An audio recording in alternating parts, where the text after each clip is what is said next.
Hello, welcome to Stanford Care's monthly Community Health Talk series.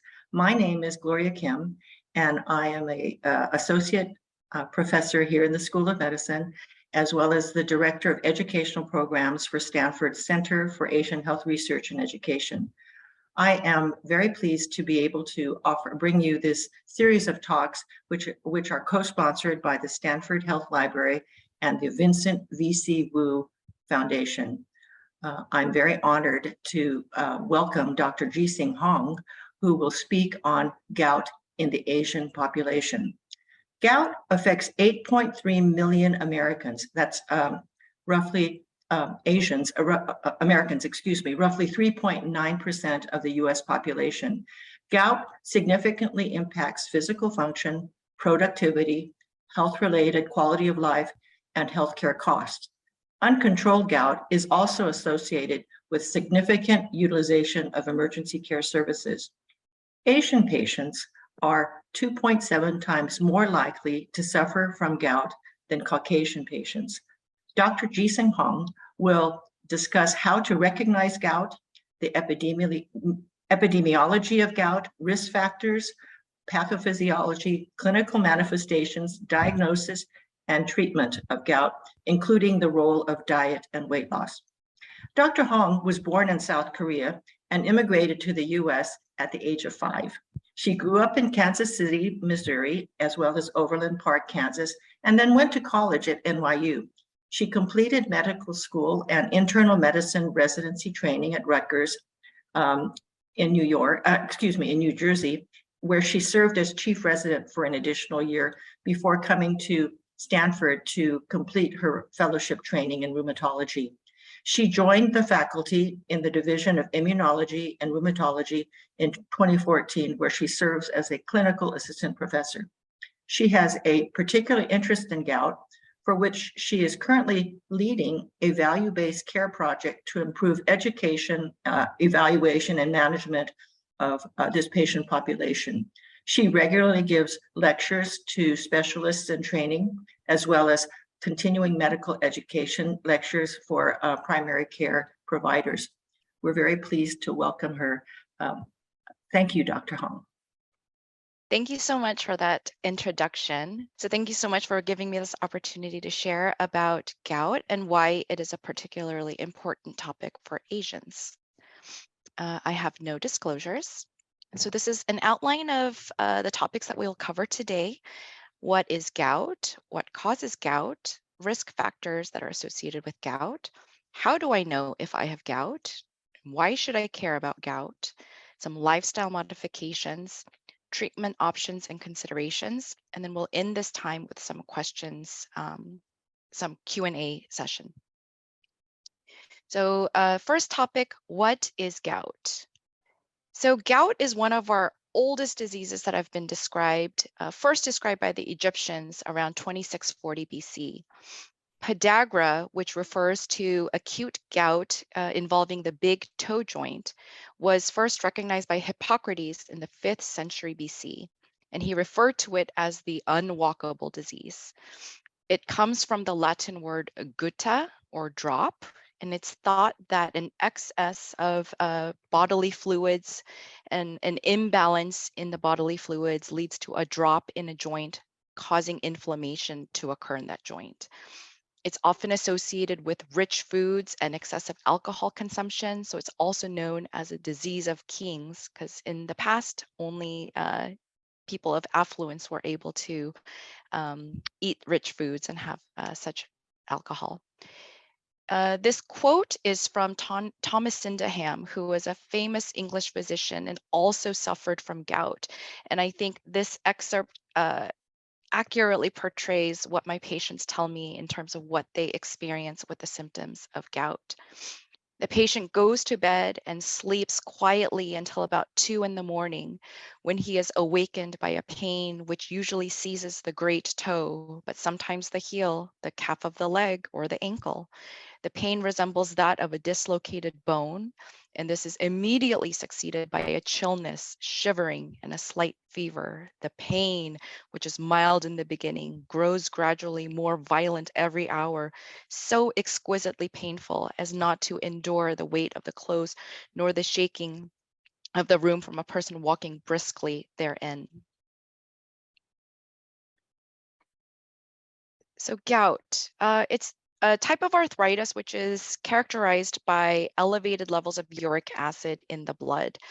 It often is associated with sudden, severe attacks of pain, redness, swelling in the joints, especially the big toe. It affects millions of people worldwide, and it is more common in men, and it's more common with advanced age. Next topic we will cover, what causes gout? So gout is caused by multiple factors, but the two that are of high importance are that you do have to have high levels of uric acid in the blood, and oftentimes there are inherited genetic factors which lead to an accumulation of uric acid to build up in the blood that need to occur. What causes high levels of uric acid? So uric acid is a normal part of purine breakdown. So purines are found in the cells of all living things, including humans, animals, and plants. Normal cells go through a process of dying as well as renewal, and a byproduct of that normal cell function is purines. And about 2/3 of that is just due to the normal cellular function. A third of purines are created from what we ingest through our food and refer to as exogenous. And most of the uric acid that is broken down is reabsorbed by our body, and the rest is excreted by our kidneys in the urine and then processed through the liver and excreted through our feces. So hyperuricemia is a condition that occurs when too much uric acid builds up in the body. And so when there is an imbalance of this cell cycle of purine metabolism, whether that be due to increased uric acid production or we ingest too much purine-rich foods, or our kidneys do not function normally, and therefore we have less uric acid removal from our body, all of those conditions lead to something called hyperuricemia, which just means too much uric acid in the blood. And from there, we either go through a pathway where people eventually develop gout, and then the preceding condition where people may have elevated levels of uric acid, but not a diagnosis of gout, is something referred to as asymptomatic hyperuricemia. So from this figure, you can see that there is a long period of asymptomatic hyperuricemia before people go on to clinically develop gout. That period of time often is about 10 years, where people may have high levels of uric acid without a diagnosis of gout. And this is the time period where people may be amenable to lifestyle modifications to delay the onset of gout, or to maybe even change their disease trajectory altogether. If uric acid remains elevated in the blood for long periods of time, people will eventually start developing these self-limited acute episodes of gout flares or gout attacks, seen in this section here, where people may start developing attacks. As the uric acid continues to build up in the blood and people do not treat gout with uric lowering agents, they then develop more chronic gout flares, where the flares may resolve initially in the disease. Later, it becomes more of a chronic inflammatory condition, which becomes more similar in clinical presentation to something like rheumatoid arthritis, which is a more chronic, long-term arthritis condition. And so you can see as the disease continues, the flares last longer, they occur much more often. And this is where people may also develop joint damage that is visible on x-rays, and also may develop buildup of uric acid crystals under the joint, referred to as tophi. So next we will cover what are some risk factors for gout and gout flares. So the risk factors are categorized into these different columns. And so there are some risk factors that are non-modifiable, and these include male gender, age, usually more advanced age, and ethnicity. Some of the risk factors that are modifiable include what we ingest, so the type of diet that we follow, as well as weight. So those with decreased weight are less likely to have more severe gout. Gout often also is associated with several comorbidities or other associated diseases, and these include high blood pressure, diabetes, heart failure, kidney disease, and organ transplant.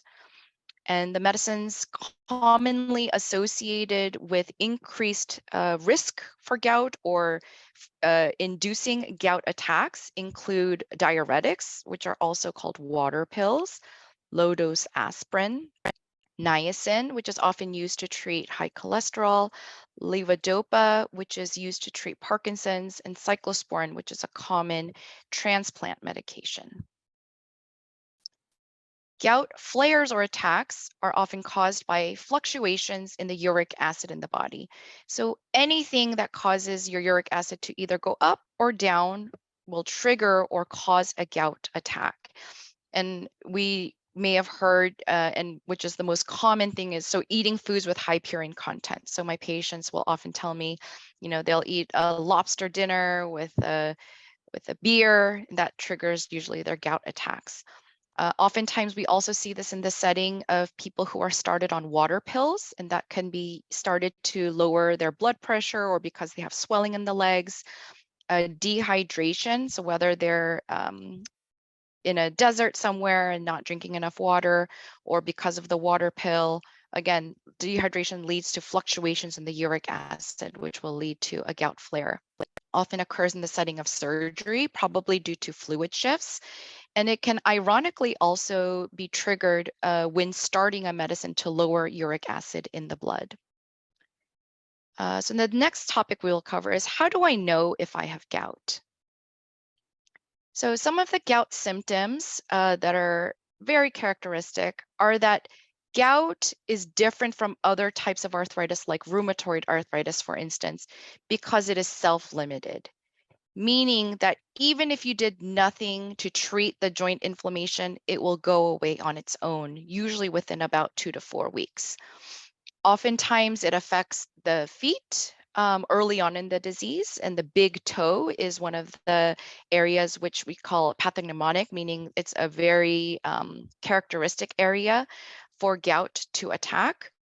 Other patients, though, can present more subtly, so they may present with kidney stones. So it's important, if you've ever had kidney stones, to have that stone analyzed to determine if it's a uric acid stone, which may mean that it may be due to gout. And then I've also had patients present with tophi or tophus, which just means collection of uric acid crystals underneath a joint. And so you could see in this picture here, this is a picture of one of my patients who presented just with these nodules on her fingers, which actually are collections of uric acid crystals under the joint. And then in this patient here, this is a picture of an elbow. So again, you see this big lump, and that's all uric acid crystals that's causing that lump. And then you can appreciate in this picture of the foot that the left foot is significantly more swollen, red, inflamed compared to the normal right foot. So if you suspect that you may have gout, you may want to start off by seeing your primary care provider. They may be able to diagnose gout based on taking a history as well as doing a physical exam. They'll want to examine your joints to see if you have tophi, like you see in this finger here, or if you have characteristic clinical findings that would support a diagnosis of gout.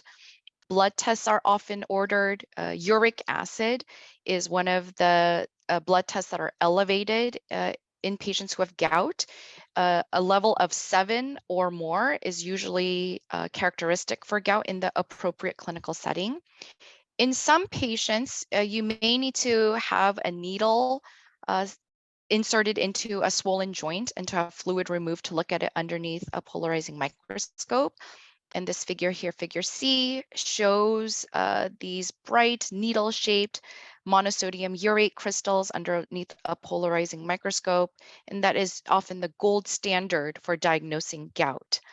And then in cases where the diagnosis is still not clear, we may often use imaging studies such as X-ray, ultrasound, or dual energy CT to support a diagnosis of gout. So next I'll cover some topics for why we should care about gout. So as Dr. Kim mentioned in my introduction, Asians are 3 times more likely than Europeans to develop gout. It is associated with an increased risk for heart attacks, heart disease, and strokes, and it is a major cause of kidney disease. So compared to Europeans, Asian subgroups, particularly Japanese, Filipino, and Korean, had the highest percentage of genetic variations, which alter the function of urate transporters in our blood, which lead to higher levels of uric acid in the blood and gout prevalence. Several studies have studied different Asian population subsets, and the highest prevalence worldwide is reported in the Taiwanese Aboriginals and the Maori, with a greater than 10% prevalence. And amongst the Asian population, the Hmong population have a high rate of gout as well. So people with heart disease and gout are 15% more likely than those with heart disease alone without gout to die from cardiovascular disease or suffer from a heart attack or stroke. Gout flare increases the risk for heart attack and stroke and is a risk equivalent to diabetes for incident stroke. Researchers looked at over 62,000 people diagnosed with gout, 70% of them being men, with an average age of 77 years of age. And they found that 10,000 of them experienced strokes or heart attacks within 4 months after a flare.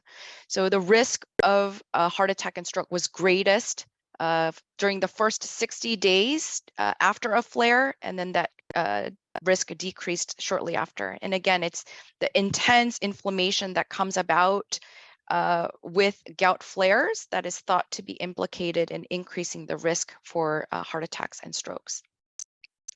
This is a figure from a study that was published in the journal Stroke back in 2006.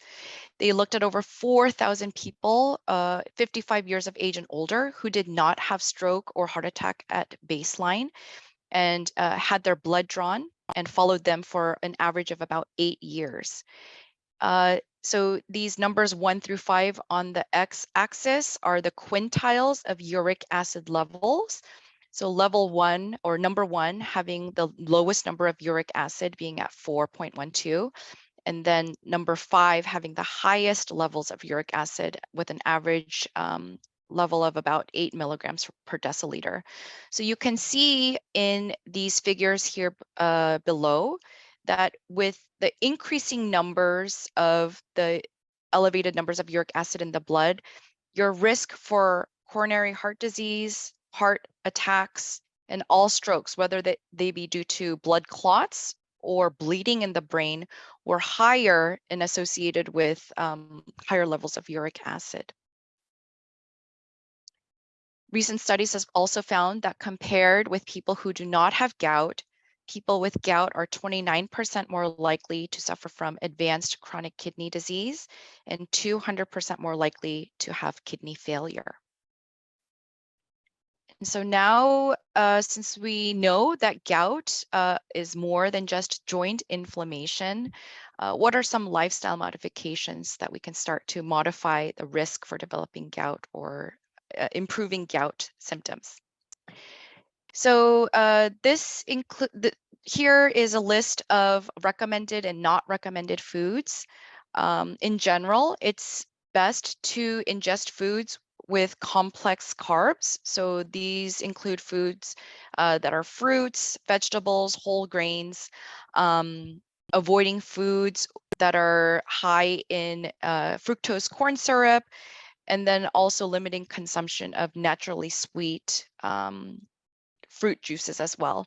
It's important to stay well hydrated to prevent dehydration to trigger gout attacks.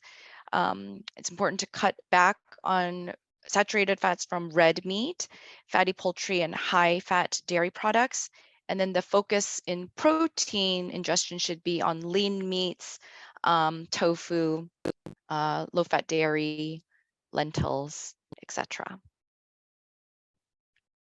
I often get asked a lot about other types of lifestyle modifications because most patients are more willing to lose weight or do other things rather than take medicines long term. And so in terms of weight loss, someone would have to lose 16 pounds to drop their uric acid levels by 3 points. So again, most people with gout have a uric acid anywhere above 7. And so if you're starting off with a uric acid in the double digits, weight loss alone may not be enough to get you to your goal of less than 6. I often get asked a lot about intermittent fasting and keto diet as well. And those two interventions are often associated actually with an increase in uric acid because of the initial breakdown of your body's cells and going into a ketotic state. But if you're consistent with the fasting or the keto diet, it actually does level off long term. And this figure on the right is just showing what happens over a period of fasting of 2 days where only water is allowed, and then eating food 5 days later. With the new year, a lot of people are back in the gym and trying to build some muscles. And so I've also encountered people who were taking creatine supplements, and that can actually raise your uric acid by about 3 points, again, just because of the breakdown of purines leading to that increase. Some of the supplements that are widely publicized as being helpful in gout are vitamin C, curcumin, coffee, and cherry juice.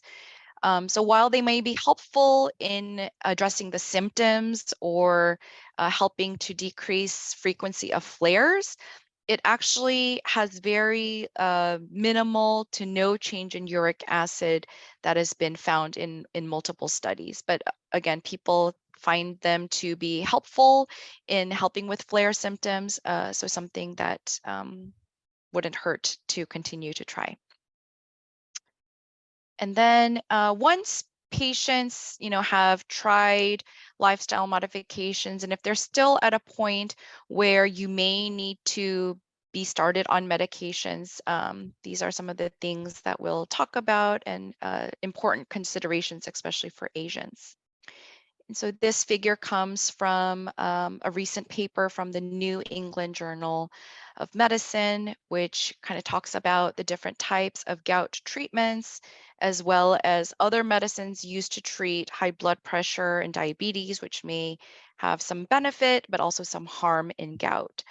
So as I alluded to, and as I mentioned previously, any fluctuation in your uric acid can trigger a gout attack. So it's important, even when you're starting urate lowering therapy after a diagnosis of gout, that along with the allopurinol or febuxostat, that you do start a medicine for flare as well prophylactically.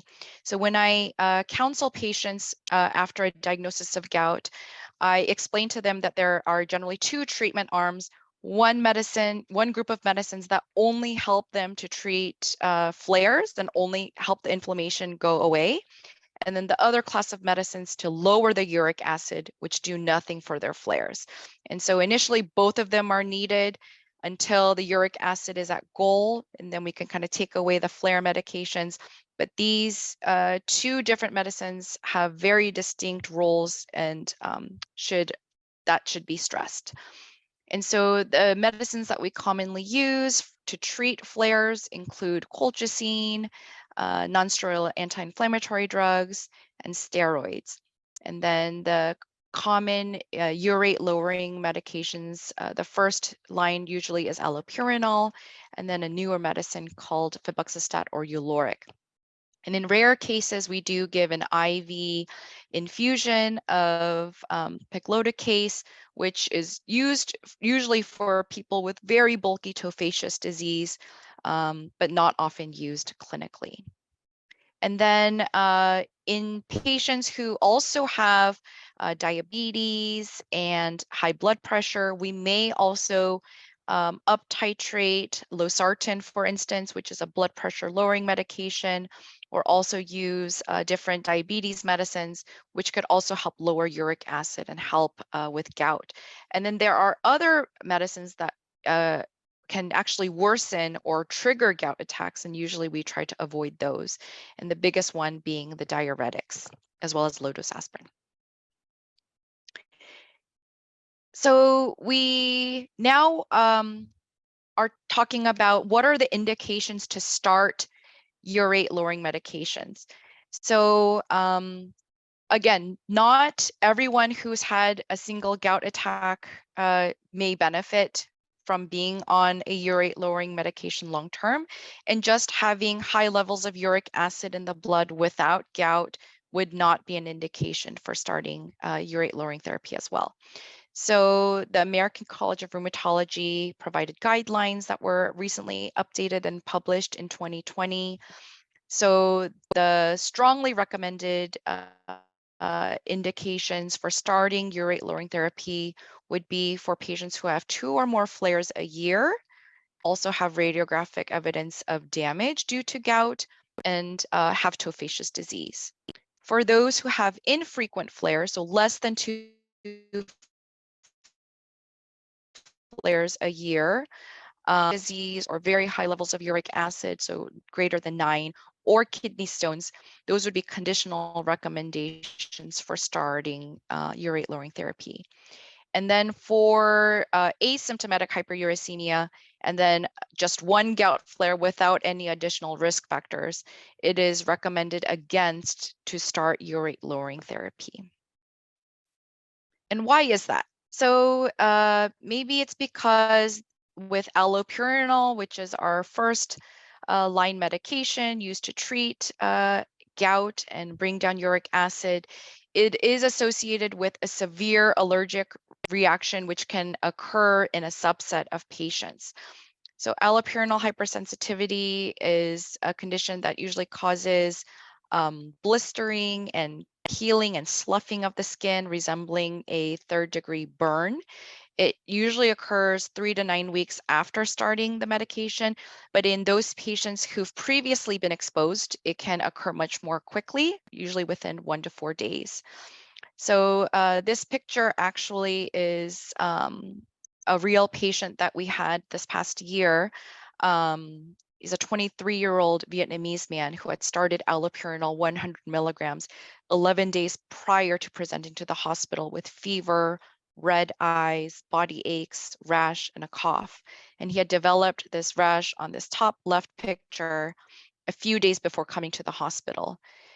So this was hospital day 1, and you can see this picture, which is the middle picture, was taken on hospital day 2. So this severe allergic reaction rapidly progresses, and by hospital day 5, you can see that this patient has lost all of his skin on his chest, and he required intubation and critical care for essentially treating him like a burn patient.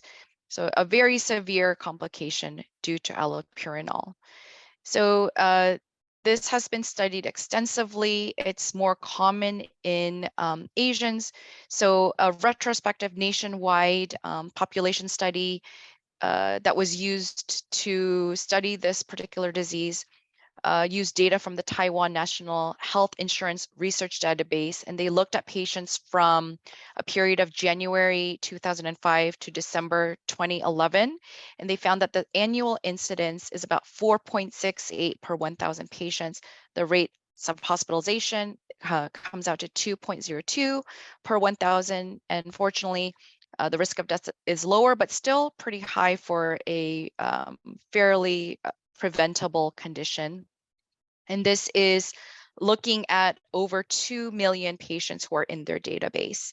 So what we know from studying the patient profiles of these patients is that the risk is significantly increased when allopurinol is used to treat asymptomatic hyperuricemia, and it is also higher in those with kidney disease. So patients with kidney disease are 1.5 times more likely to develop this condition, and their risk of dying is about 6 times higher. Whereas those who are treated for asymptomatic hyperuricemia have a 2-fold increase, and their risk for dying also is about 2-fold. The biggest I guess, risk factor for developing allopurinol hypersensitivity is having a positive gene test called an HLA-B5801 allele. And that's a test that can be ordered and measured in the blood. And having a positive gene test is associated with an odds ratio of 96. So it's extremely high. So if you have this, you should avoid allopurinol at all costs. And so then you might be wondering, oh, why doesn't just everybody get HLA-B5801 testing? So as of right now, it is not something that is cost effective to check everyone universally. But we do know that patients of Southeast Asian descent are at increased risk. So again, the American College of Rheumatology guidelines do recommend that patients of Han Chinese, Korean, Thai, or African American patients do get tested when considering whether patients should be started on allopurinol versus starting febuxostat. And again, because this allele is not widely common in everybody, it's universal testing is not recommended. And again, starting the allopurinol at low dose is definitely associated with less risk for developing allopurinol hypersensitivity. So again, starting at doses less than 50 or less than 100, most people are safe, and advising patients to stop at the first sign of a rash generally avoids this complication. And so we're already at the end of my talk, and I'm happy to open this time up now to answer some questions. Let me look through the chat and the Q&A and see kind of what has come up. All right. What is considered advanced age? Okay, so that's a great question. So usually advanced age is considered above, like, I guess 65, 70. And why that is because, again, uric acid builds up when the kidneys don't function, or the kidneys don't clear the uric acid as effectively. And as we age, our kidneys don't function as well as they did when we were younger. So even in the healthiest of people who don't have diabetes, who don't have high blood pressure, our kidney function kind of naturally decreases with advancing age. And as a result of that, the uric acid builds up in our body. And that might be why people, as they get older, are more likely to develop gout. So I hope I answered that one. I recall my father found, over-the-counter treatment in France, not available in US at the time. Would that have been a water pill? Someone else recommended cherry juice. Yeah, so typically the treatments for gout in other countries, I believe, probably would be similar to maybe something like colchicine, which is used to treat gout attacks, or non-steroidal anti-inflammatory medicines. But these are medicines like ibuprofen or Aleve, and that can often help treat gout flares as well. And then, yeah, cherry extract comes in pills, juices. Some people just eat pounds of cherries a day. That helps with that. So I don't know if that answered that question. Dr. Kim, did you want to ask some questions, kind of looking through the Q&A? Sure. I see an interesting question. What about gout in younger people? What would the advice to them be different? And is their presentation different? Do you approach them any differently? So with young age, so generally with that, there's a strong genetic component, if not a kidney problem. So again, gout develops because there's an imbalance of uric acid, and too much uric acid has been in the blood for too long. So the two major causes I see with young patients are that they have some type of kidney disease. So I've seen patients with like a genetic cause of kidney disease. So they've had kidney disease since birth. And so their levels of uric acid build up much higher.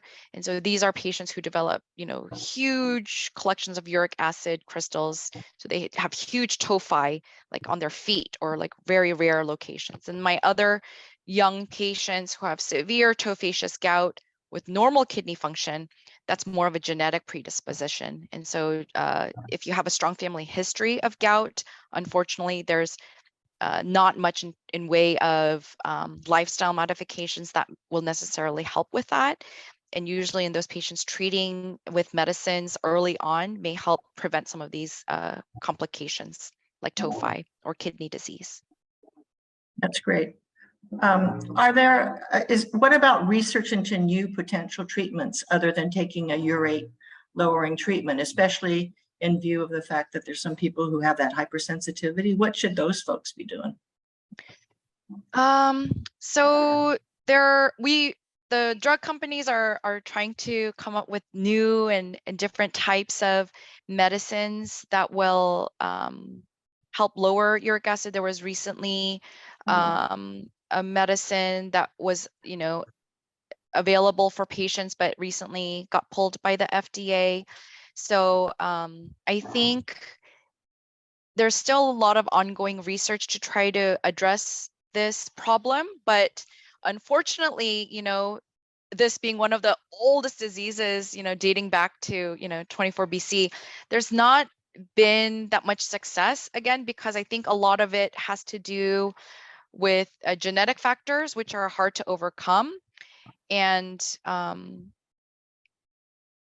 I'm not so sure what other barriers there are, but yeah, definitely an area that needs more research. And I do have some patients who have that positive HLA B5801, and Uloric is still quite expensive. So for my Medicare patients who are unable to afford that, we work with their other doctors to try to, if they have high blood pressure. So in this patient, I'm also using the losartan and up titrating that dose to try to get that to excrete more uric acid. And then there are other older medicines like probenecid, which also help to lower uric acid. So we kind of get creative in using older pre-existing medications and using them in combination to try to help treat gout.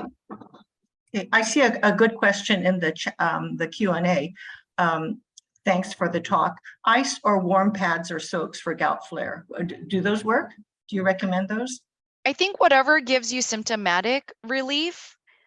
Usually for gout, people say that ice might actually make the gout crystals crystallize and make it actually more painful. So probably warm might feel better. But again, I think gout is an extremely painful condition. So whatever provides symptomatic relief is what I would recommend. Okay, that's great. Have you noticed an increase in gout diagnosis in younger Asian men? This is a question from John Ray. I don't know that I have necessarily seen an increase. I see a lot of gout patients in general in my practice. I don't know that has necessarily increased. But just nationwide and epidemiologic studies do show that gout prevalence is higher in Western developed countries than it is in native countries. So there is something about our lifestyle here in the developed world that may be contributing.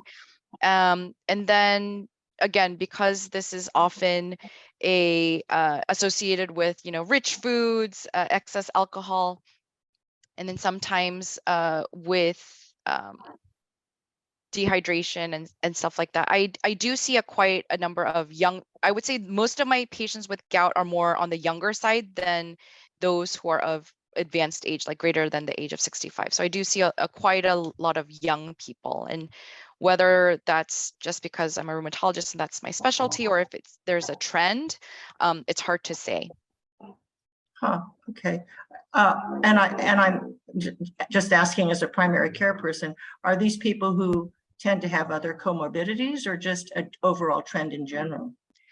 So I would generally say that a lot of my young patients with gout don't see their doctors regularly. Oh, okay. So a lot of these patients, may have kidney disease or may also have high blood pressure or diabetes that are not yet diagnosed. And so, these patients either come to me because they went to urgent care because they thought they broke their foot and their uric acid ended up being elevated. But a lot of the younger patients I find don't really see a doctor otherwise because they're otherwise healthy. And so that might also be a problem where maybe not having regular primary care follow-up is kind of missing some of these patients that we could maybe potentially cause or catch earlier. Oh, that's a very good point. So patients should be encouraged to liaise and work closely with a primary care physician. Yes. Okay, Yeah. well, that's really good to know. It's especially to address the comorbidities. Yep. When there's a question about the relationship to kidney disease, is it chicken and egg? What causes what? Is it kidney disease that causes uric acid, or does or does gout cause kidney disease? So both. So again, if your uric acid builds up because your kidney is not working properly and unable to get rid of excess uric acid, that's more the chicken. And I also see patients where as I'm treating gout and their uric acid is coming down, their kidney function improves. So I think it's a little bit of both. So the kidney function definitely has a big role in whether people develop gout, but in addition to making their joints feel better and decreasing frequency of gout flares, I think the important thing to take away is that, again, gout is not just about having gout attacks and painful joints, but it has effects on your heart, on blood vessels, kidneys. So important to treat it. Okay, thank you for that. I see two kind of related questions about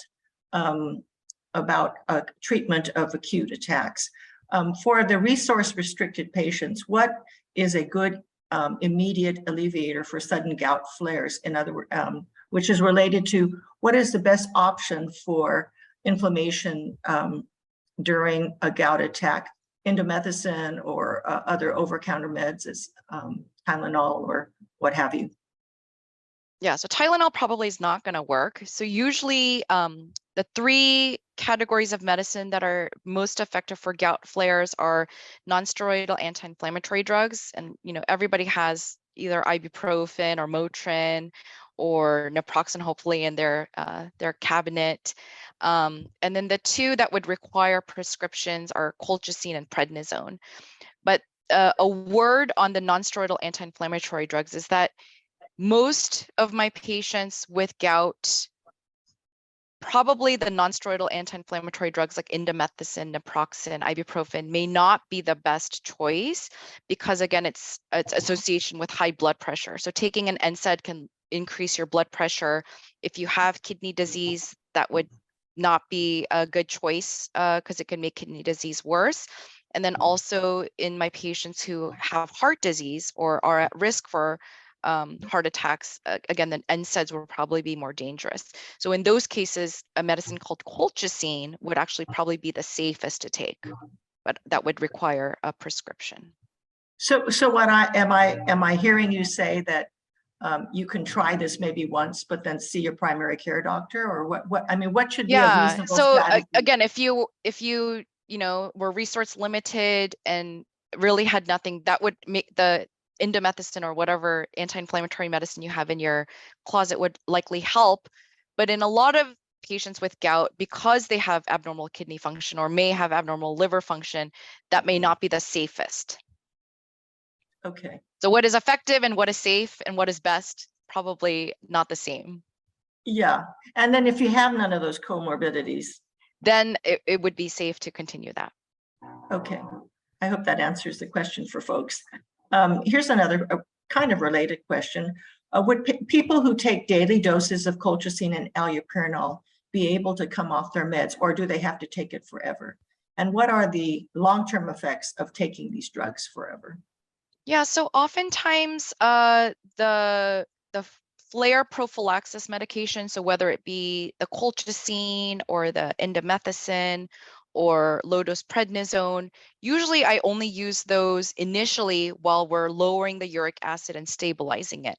Once the uric acid is stable and once someone has, not had a gout flare for a few months, I usually get rid of those medicines. So the medicines like colchicine, naproxen, indomethacin are not meant to be long-term and only used in the setting of a flare. Allopurinol, however, so once you do start it, the goal is to keep your uric acid below 6 if you do not have tophi, and then below 5 if you do have tophi, and keep that consistently long term. Again, I said gout flares occur anytime there's an increase or a decrease in your uric acid. So if you were to suddenly stop the allopurinol and your uric acid goes up again, then you're at risk for another flare. So unfortunately, the urate lowering medication does need to be taken long term. And most of my patients do not have side effects or long-term complications from taking that medicine long-term. Okay, that's great. Now, here's a question. I'm not sure there's an answer. There's a Chinese herbal medicine that is very effective in relieving gout symptoms quickly by getting rid of uric acid crystals. Have you heard of it? It has sanqi powder as the main ingredient. So Dr. Kim had asked about Chinese traditional medicine before this talk. So I actually included a slide. I just kind of did a quick lit review. So there was actually a review paper published 2020, so about 3 years ago.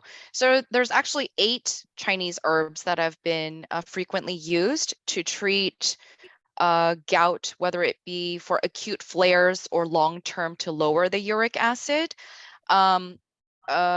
They didn't have any data as to like how much the uric acid dropped compared to using things like allopurinol. So this was not, like a randomized double-blind controlled trial, but they do give anecdotes of patients having similar benefit using colchicine or naproxen or these Chinese herbal medications.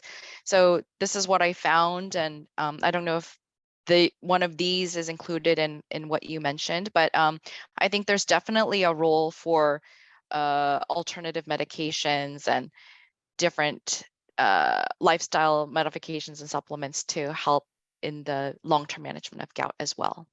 I agree with you. My personal worry a little bit about using alternative medicines is they're not really subjected to clinical trials or and who knows how they interact with whatever other drugs you're taking. Yep. And certain, I think adjusting your diet is one thing, but if you take excess amounts of diet or certain ingredients, food actually becomes a drug.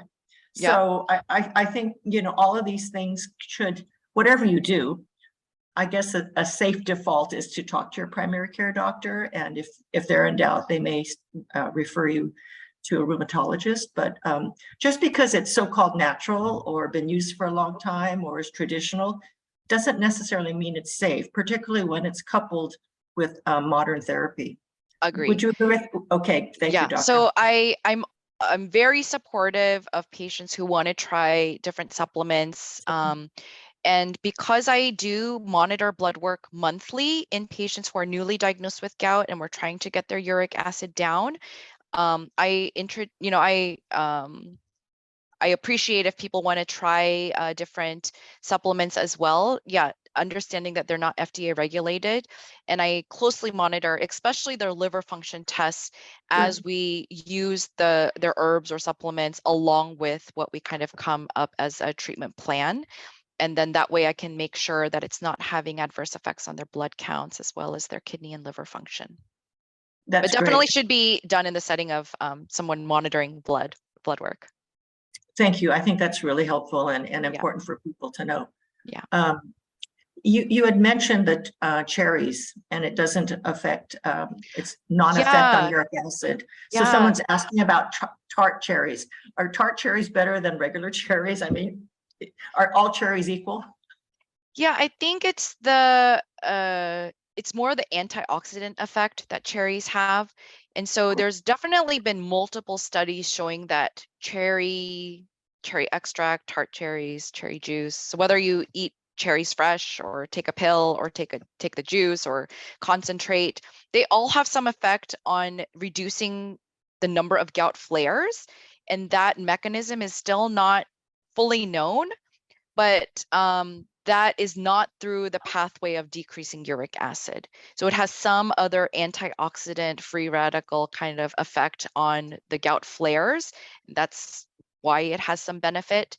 So I think that, if you're able to afford cherries or it has benefit in you, I think, again, it's one of these things that definitely can continue to do along with other interventions to help bring down the uric acid as a long-term treatment to minimize gout flares.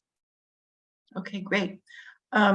Here's a question about colchicine. An anonymous attendee asks, I have taken colchicine, but it gives me severe diarrhea. Is that normal? Yeah, so unfortunately, that's one of the side effects of colchicine. So in my patients who have diarrhea due to colchicine, I ask them to decrease the amount. So oftentimes the dosing for flares is 1 tablet twice a day. So I warn patients, if they develop diarrhea, cut back to one pill a day. If you still have diarrhea, you can cut it back to every other day or half a pill a day. And if you still have diarrhea, and I do have some patients who are just really sensitive to that, then I think that's not a good treatment option, and we may have to use either NSAIDs or low-dose prednisone or prednisone. Okay, great. Thank you. Related to prednisone, an anonymous attendee asks, how often does rebound pain occur with prednisone use in an acute flare? And what would you recommend, prednisone or NSAIDs? So that's a great question. So when I treat gout flares, the way I treat it really depends on the number of joints involved and how much inflammation is present. And so with gout flares, I always liken it like a forest fire. And so in California, we have a lot of fires during the summer months, and they always tell us how severe it is based on what percent it is contained. And so when I treat gout flares, oftentimes they're given a dose of prednisone at a high dose, and then it's tapered over several days. And the rapidity of the taper, as well as how long the prednisone is given, really will help determine if the patient is at risk for rebound. So, in my general practice, if a patient has more than 2 joints involved, I usually resort to higher doses of prednisone. And then I actually extend out the duration of prednisone. Because again, if you treat the inflammation too quickly, you'll feel better. But then as soon as you start exercising again or put impact on that joint, the flare kind of comes back worse than it was before. So it's kind of like, like a forest fire, like you didn't put out the fire all the way. There are still these embers, and then like a wind whooshes through, and then the fire comes right back. And so I kind of give that same type of analogy for gout flares. So it really needs to be individualized and personalized for each different type of flare. And if you are prescribed prednisone by your doctor, you would have to keep them updated if you're getting worse as the taper is ongoing, or if the symptoms come back. I hope that I answered that. I think you answered it. Okay, so another question is, what do you do about a pain that occurs in the middle finger? How do you tell? I think you might have answered this in your talk. How do you tell whether it's caused by gout? Yeah, so a lot of times, so I'll answer it, I guess, two ways. So it depends on if this is an acute pain or if it's a chronic pain. So again, most patients with gout will have these self-limited episodes of intense inflammation, and then it goes away on its own. But I do have patients who have gout who think they have flares. So they'll say, oh, I always ask them, so how many flares did you have since our last visit? And they'll say, I think I may have had a couple, and maybe they were mild. So some patients kind of mistaken any type of foot pain as being due to gout. And I guess what people have to also know is that there are many different types of arthritis. Osteoarthritis, which is the wear and tear arthritis, being the most common. So, and it's also a topic or a subject that I have to bring up for my patients with rheumatoid arthritis as well, that there are different types of arthritis. And just because you have joint pain, even with a diagnosis of rheumatoid arthritis of gout, not all joint pain is due to that condition. So I think if you have pain in the middle finger, I'd want to know, is it red? Is it swollen? Is it inflamed? Is it warm? And if not, an X-ray might be able to help differentiate, is this gout? Is this osteoarthritis? Is this rheumatoid arthritis? Something else? Again, because there are many different types of things that can cause joint pain or foot pain for that matter. And not every foot pain is gout, even if you have a diagnosis of gout. Okay, that's good to know. Another question, coming up close to the hour, but it's an interesting one. I have been told that eating processed foods, this is from a attendee, I've been told that eating processed foods leads to the development of more uric acid compared to natural foods. Is there a validity to this? I think there is. So definitely, again, it kind of boils down to kind of purine content. So again, it depends on what kind of processed food it is, but generally, for lifestyle modifications in terms of changing one's diet to be better for gout would be more natural complex carbs, so naturally occurring fruits, vegetables, whole grains. I think, processed foods definitely have more preservatives, sodium content. And again, I think that may cause more fluctuations in your fluid status, and that might be why people may develop more gout as a result. So whether you have gout or rheumatoid arthritis or lupus, I generally tell my patients a natural diet with minimally processed food, more plant-based than not, it probably has more benefit for all of those conditions than does one with processed foods. And that might be another reason why we're seeing more gout in the developed Western world as opposed to back in, like Asia. So that might be one of the factors. Thank you. We're coming close to the hour. Thank you so much, Dr. Hong, for your very informative talk. I know I've learned a lot. And for answering the questions. There are several other questions that are in the chat, but I'm afraid we don't have time for them. Let me recommend that you ask your own primary care doctor. And if they don't know, you can send your questions to stanfordcare@stanford.edu, and we'll try to answer them, but please be aware that we cannot answer personal medical questions, but in a general way. We're happy to help. But I hope you all have enjoyed this session as much as I have, and we'll tune in to our next talks, which will be occurring, I think, in March. Okay? All right. Thank you all. Have a Thank good night. you. Good night.